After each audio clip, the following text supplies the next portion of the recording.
what you can get on this side of heaven is not a product of what God particularly can do. Yes, God will empower you to get them, but He will empower what you are able to embrace. What you cannot see, God cannot hand over. Are we still here? There must be a picture in your heart about how your future looks like.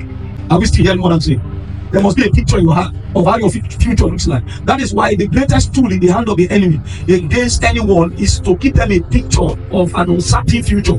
That is why when he gets you to that point, he leads you to the bus stop of depression, because you begin to lose hope about what is ahead of you. Then he begins to lie to you that there is nothing left for you on the surface of the earth. Then you begin to think about committing suicide. That is how people graduate to taking their own life.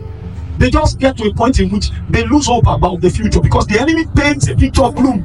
He paints a picture as if they have come to their dead end. Nothing else can work for them. The imagination is a very powerful tool, and God also wants your imagination to be active in the positive direction.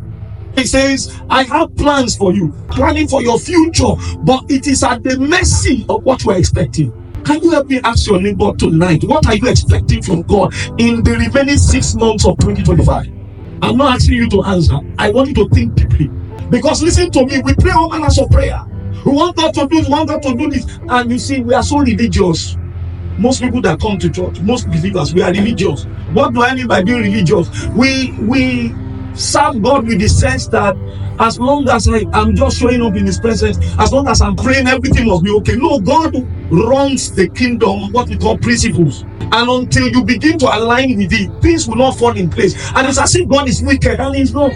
You see, scriptures are bundles of divine principles or laws by which God governs His kingdom. And He wants us to be in line with those principles, because those principles cannot be broken. The principles I'm talking about are His words. He has said some certain things that He wants our life to be patterned after. The moment they are patterned after that, automatically some certain things will take their place in your life.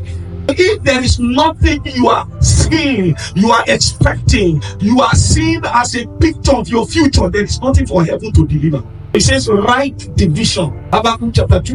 Make it plain, make it clear, clearly understood, without ambiguity. Make it so clear that even a fool will read it and understand. He says, so that whosoever is reading it, it will motivate them to run. Because what you don't understand, you cannot run with. Are we still hearing what I'm saying? God's tool to move a person forward, God's tool to change your level positively from one degree of glory to another, is to give you a vision of a dream.